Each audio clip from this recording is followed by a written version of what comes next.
Students, आज मैं लेके आई हूँ MHD 17 का चैप्टर नंबर 1 का क्वेश्चन आंसर। तो ये क्वेश्चन नंबर 2 है। इसके पहले मैंने क्वेश्चन नंबर 1 का आंसर दिया था। अगर आप लोगों ने वो वीडियो नहीं देखा है तो आप लोग वो वीडियो पहले देख लीजिए। उसके बाद ये क्वेश्चन नंबर 2 क्वेश्चन जो है वो है अश्वघोष की महत्वपूर्ण कृतियों के आधार पर उनके विचारों पर चर्चा कीजिए। या फिर क्वेश्चन ऐसे भी आ सकता है कि व्यक्तित्व के धनी दार्शनिक कवि के रूप में अश्वघोष को चित्रित करें। बौद्ध आचार्य अश्वघोष व्यक्तित्व के धनी कवि थे। उन्होंने अनेक विषयों का अध्ययन किया था।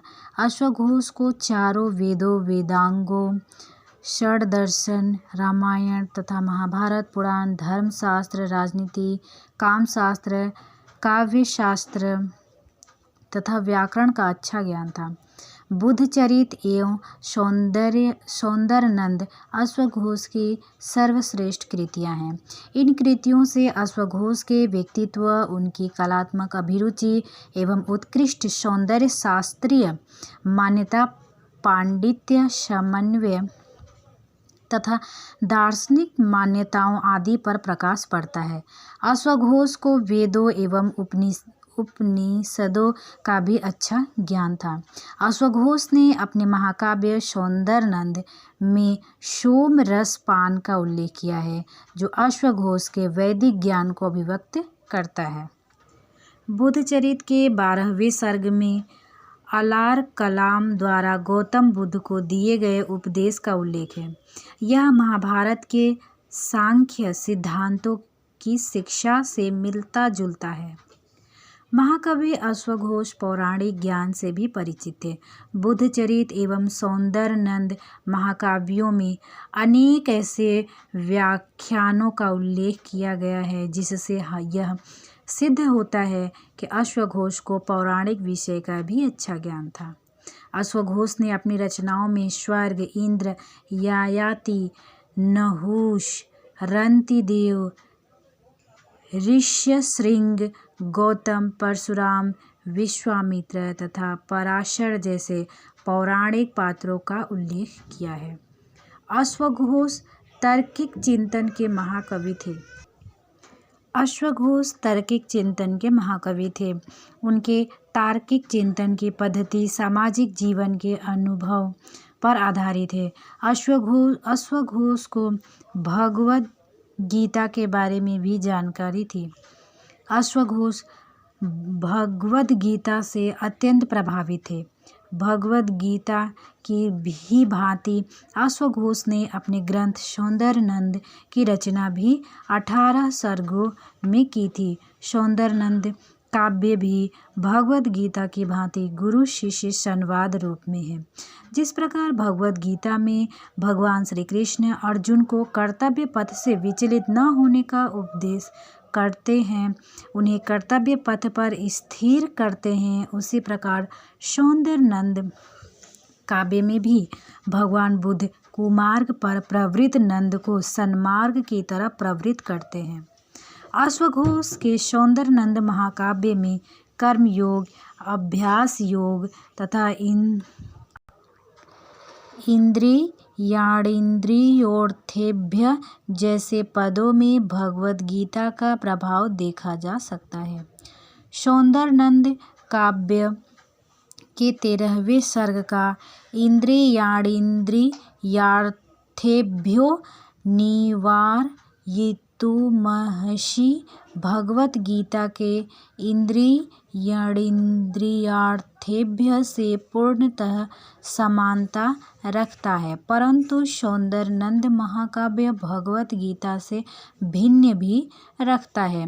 भगवत गीता में चतुर्वर्ण व्यवस्था का समर्थन किया गया है, जबकि सौंदर्यनंद में चतुर्वर्ण व्यवस्था की आलोचना की गई है। अश्वघोष व्याकरण के नियमों से भी भली भांति परिचित थे। इस तथ्य की जानकारी हमें इस बात से मिलती है कि अश्वघोष ने अपने महाकाव्य सौंदर्यनंद में लीट का प्रयोग 460 बार, लड का प्रयोग 118 बार तथा लड्ड का प्रयोग 38 बार किया है। इसके अतिरिक्त अश्वघोष कामशास्त्र के भी ज्ञाता थे। महाकवि अश्वघोष एक अच्छे दार्शनिक भी थे। अश्वघोष को सभी दर्शनों का अच्छा ज्ञान था, परंतु बौद्ध दर्शन के वे प्रकांड विद्वान थे। अश्वघोष की दो सबसे महत्वपूर्ण रचनाएं बुद्धचरित एवं सौंदर्यनंद बौद्ध दर्शन से ही संबंधित है। इन रचनाओं का उद्देश्य बौद्ध धर्म का प्रचार एवं बौद्ध धर्म के सिद्धांतों का प्रतिपादन करना था। अश्वघोष ने बड़े ही सुंदर ढंग से अपने दार्शनिक ज्ञान का उपयोग इन दोनों ग्रंथों में किया है। अश्वघोष ने बुद्धचरित के 12वें सर्ग में बौद्ध दर्शन के सिद्धांतों को प्रस्तुत किया है, जबकि सौंदर्यनंद काव्य के 16वें सर्ग में बौद्ध धर्म के सिद्धांतों का सुंदर ढंग से प्रतिपादन किया गया है। यद्यपि अश्वघोष द्वारा रचित दोनों ग्रंथ, जो कि उन्होंने बुद्धचरित और सौंदर्यनंद लिखा था, में बौद्ध दर्शन सिद्धांतों का प्रतिपादन किया गया है, परंतु इन दोनों ग्रंथों में शैली की दृष्टि से अंतर है।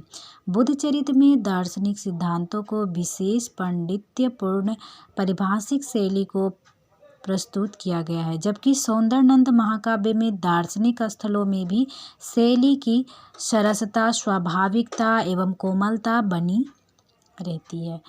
यह कहीं भी टूटती नहीं है। अश्वघोष के अनुसार शास्त्रों का अध्ययन करके जिसने अपनी बुद्धि को धर्म संबंधी कार्यों में नहीं लगाया, उनका जीवन व्यर्थ है। वास्तव में अश्वघोष ने अपनी रचनाओं में दार्शनिक एवं धार्मिक उद्देश्य को ही सबसे अधिक महत्व दिया। डॉक्टर सूर्यकांत अश्वघोष के बारे में कहते हैं कि अश्वघोष ऐसे महान रचनाकार हैं जो काव्य की उत्थानिका नहीं बांधते, बल्कि वे काव्य को भी ज्ञान का रुचिकर साधन मानकर आगे बढ़ते हैं। अश्वघोष की दृष्टि से सद्धर्म परिवर्तन ही जीवन का वास्तविक एवं परमोत्कृष्ट लक्ष्य है, और इनमें काव्य भी सम्मिलित है। बौद्ध दर्शन एवं कामशास्त्र के अतिरिक्त आचार्य अश्वघोष काव्य शास्त्र के भी अच्छे ज्ञाता थे। बुद्धचरित एवं सौंदर्यनंद जैसे काव्यों में उन्होंने महाकाव्य नियमों का पूर्णतः पालन किया है, जबकि शरीपुत्र प्रकरण नाटक में उन्होंने एक भेद प्रकरण के नियमों का पालन किया है। अश्वघोष कालिदास के समान न तो शुद्ध रसवादी रचनाकार थे तथा न ही भारवी आदि के समान चमत्कारवादी या कलावादी थे। अश्वघोष का कलात्मक दृष्टिकोण निश्चित रूप से प्रचारवादी या उपदेशवादी प्रतीत होता है। अश्वघोष के काव्य का परम उद्देश्य शांति की प्राप्ति है। इसका उल्लेख इन्होंने सौंदर्यनंद महाकाव्य में भी किया है। सौंदर्यनंद काव्य में कहा गया है कि इस रचना का निर्माण मोक्ष प्राप्त करने के लिए या धर्म की व्याख्या करने के लिए नहीं किया गया, बल्कि इसकी रचना का उद्देश्य परम शांति है तथा न ही इसकी रचना आनंद प्राप्त करने के लिए की गई है। इसका निर्माण काव्य शैली में किया गया है जिसमें यह अधिक से अधिक लोगों को आकर्षित कर सकते हैं। इसमें मैंने मोक्ष धर्म से भिन्न काव्य धर्म के अनुसार विवरण दिया है ताकि इसे अधिक से अधिक पीने योग्य बनाया जा सके। Thank you.